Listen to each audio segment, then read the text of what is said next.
Party जिंदाबाद Congress party जिंदाबाद Congress party जिंदाबाद रेवंत रेड्डी गारी नायकत्వం వర్ధిల్లాలి रेवंत रेड्डी गारी नायकत्వం వర్ధిల్లాలి रेवंत रेड्डी गारी पार्टी जिंदाबाद कांग्रेस पार्टी जिंदाबाद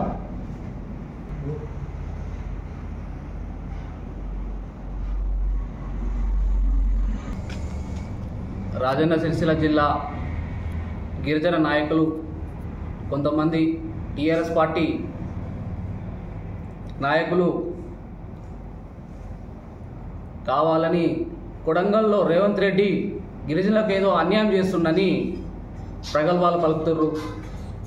పలకడమే కాకుండా గిరిజనులకు రేవంత్ రెడ్డి ఏదో అన్యాయం చేస్తుండని నిన్న ప్రెస్ మీట్ చేయడం జరిగింది. అది పూర్తిగా అవాస్తవం. దాంతోపాటు ఒక గిరిజన కలెక్టర్ని కొడితే, ఒక రాళ్లతోటి కొడితే స్పందించలేని మనస్తత్వం మీది. కానీ మీదికి వెళ్ళి మళ్ళీ రేవంత్ రెడ్డి రైతులు మా గిరిజన నాయకులకు గిరిజన భూములు గుంజుకుంటున్నాయని చెప్పడానికి సిగ్గుండాలి కొంచెమైనా. కాంగ్రెస్ పార్టీ 2006 నుంచి చట్టాలు తీసుకొచ్చి భూములు పంచిన చరిత్ర మాది, భూములు గుంజుకున్న చరిత్ర మీది. చిన్న చిన్న విషయాలకు 10 సంవత్సరాలు జైలుకు పంపిస్తే మేము జైలుకు పోయిన చరిత్ర మాది ఉంటే, మీరు ఒక మూకను తయారు చేసుకొని టీఆర్ఎస్ కార్యకర్తలందరూ కలిసి ఒక ప్రభుత్వ ఉద్యోగిని, ఫస్ట్ క్లాస్ మేజిస్ట్రేట్, జిల్లా కలెక్టర్ని కొట్టేంత ఒక చరిత్ర మీది. మొన్న పోలీస్ వారు మొత్తం విచారణ జరిపి చూస్తే 27 మంది ఉద్దేశపూర్వకంగానే వాళ్ళకు సంబంధం లేని వాళ్ళు వాళ్ళ భూములో పోని వాళ్ళు కూడా అక్కడికి వచ్చి కావాలని దాడి చేయించడం జరిగింది. అక్కడ ఏ గిరిజనుడు కూడా కావాలని దాడి చేయడానికి రాలే. గిరిజనుడు పక్కకుంటే కొంతమంది కార్యకర్తలను తయారు చేసుకొని ఉద్దేశపూర్వకంగా పట్నం నరేందర్ రెడ్డి అయ్యో కేటీఆర్ యొక్క ఆదేశాల మేరకే జరిగినట్టు కంప్లెక్షన్ స్టేట్మెంట్లో నిన్న ఇవ్వడం జరిగింది. ఆయన జైల్లో ఉన్నారు ప్రజెంటు. మీరంతా వాళ్ళ సోపతి పట్టిన వాళ్ళు ఫస్ట్ నుంచి అట్లనే ఉన్నారు కదా, మీ గుణం కూడా మారలే. ఇక్కడ జిల్లా గిరిజన నాయకులకు, ఎస్టీ బీఆర్ఎస్ నాయకులకు కూడా హెచ్చరించి చెప్తున్నా, మీరు ఏదైనా మాట్లాడితే పద్ధతి ప్రకారం మాట్లాడుర్రి. రేవంత్ రెడ్డి గురించి అవాకులు చవాకులు పేలితే బాగుండదు. మర్యాద కొంచెం చెప్తున్నాము. మీరు చేసిన పాపాలన్నీ మేము 10 సంవత్సరాలు భరించినాం. చిన్న చిన్న విషయాలకు మమ్మల్ని స్టేషన్లో కూర్చోబెట్టిన రోజులు అన్నీ మేము భరించినాం.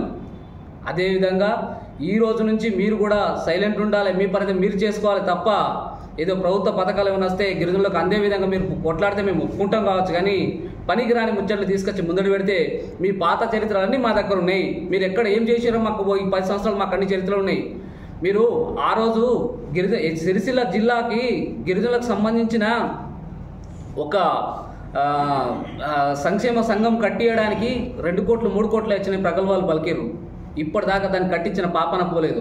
లాస్ట్ టైం ఆదిశీనన్న ఉన్నప్పుడు కూడా చెప్పిండు, ₹1 కోటి శాంక్షన్ అయింది, పలానా విషయం ఉందంటే నేను కట్టిస్తాను అన్నాడు. ఇప్పటిదాకా ఎటువైండు? మాట్లాడడం కాదు, చేసి చూపించాలి. మీరు మాటల మందమే ఉన్నాము, మేము చేస్తూనే ఉన్నాం. ఇప్పటికి కూడా గిరిజనులకు మీరు 50% పోడు భూములు ఇచ్చారు. ఇప్పటిదాకా భూముల జోలికి కూడా పోలే. మళ్ళీ గవర్నమెంట్ మనది వచ్చింది, మళ్ళీ మనం చేస్తాం. అంతేగాని గిరిజనుల విషయంలో మీరు మాట్లాడే హక్కు మీరు కోల్పోయారు. గిరిజనుల తోడుగా ఎప్పుడు కాంగ్రెస్ పార్టీ ఉంటుంది. జై కాంగ్రెస్. మా గిరిజన మిత్రులు బంజారా సంఘాలని చెప్పుకొని తిరుగుతున్న కొందరు నాయకులు, వాళ్ళ అన్ని విషయాలు మాకు తెలుసు. మేము జోలికి పోలేము. కానీ మా గిరిజన కలెక్టర్స్, జాయింట్ కలెక్టర్ను కనీసం అవగాహన లేని కొందరు టీఆర్ఎస్ గుండాలు గిరిజన కలెక్టర్ను కొట్టడం అది బాధాకరమైన విషయం.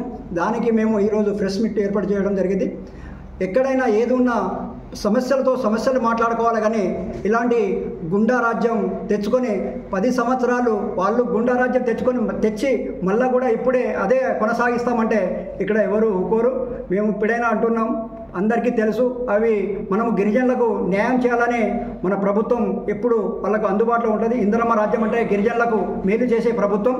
మేము చూస్తున్నాం, మనం చేస్తున్నప్పటి నుంచి మన తాతల నుంచి కాంగ్రెస్ అంటేనే పేదవాళ్ళకి, ఎస్సీ ఎస్టీకి భూములు పంచే ప్రభుత్వం ఏదైనా ఉండాలంటే ఓన్లీ కాంగ్రెస్ ప్రభుత్వం అని మనం చెప్పక తప్పదు. ఇదే కాకుండా ఇంతకుముందు ఇందిరమ్మ ఇళ్ళైనా ఏ పథకాలైనా గవర్నమెంట్ ఇంద్రమ్మ రాజ్యంలో మనకు అభివృద్ధి జరిగింది. ఇది 10 సంవత్సరాలు ఒక తండాలో కనీసం ఒక ఇల్లు కట్టని పరిస్థితి ఈ దుర్మార్గ ప్రభుత్వం అంటే మాది పోయిన ప్రభుత్వమే. ఎందుకంటున్నామంటే మేము ఎప్పుడూ ప్రెస్ మీట్ పెట్టలేదు, మనం అందరం కలిసి ఉందాం, ఐక్యత ఉందామంటే కొందరు మేము చలామణి కావడానికే ప్రెస్ మీట్ పెట్టడం, ఇది ఈ పద్ధతిలో మానుకోవాలని మేము హెచ్చరిస్తున్నాం. అలాగే కొనసాగితే రాబోయే కాలంలో మేము కూడా మాటకు మాటనే అనే శక్తి మా దగ్గర ఉంది. కానీ మనం ఒక జాతికి మన గిరిజన అందరం ఐక్యత ఉండి ముందుకు సాగాలి. ప్రభుత్వ పథకాలు ప్రతి తండాకు ప్రతి వాడకు వెళ్ళాలనే మా ఉద్దేశం. ఇది బంజారా సంఘాలు పెట్టుకొని కొందరు అసలు సంఘాలు లేవు, బంజారా సంఘం పెట్టుకొని కొందరు నిన్న ప్రెస్ మీట్ పెట్టడం సరైనది కాదు. జిల్లాలో ఉన్నది ఒక LHBH సంఘాలు, బంజారా సంఘాలు ఒకటే ఉన్నాయి. అది వట్టిగా సంఘాల పేరు పెట్టుకొని ముసుగులో ఆట ఆడితే మాత్రం ఎవరు ఊకోరు.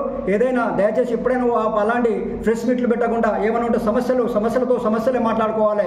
కానీ ప్రెస్ మీట్ పెట్టి అతి హుషారు చేస్తామంటే ఎవరు ఊకోరు. ఇప్పుడైనా ఆడ కొడంగల్లో జరిగిన గిరిజనులు అసలు ఎవరు లేరు.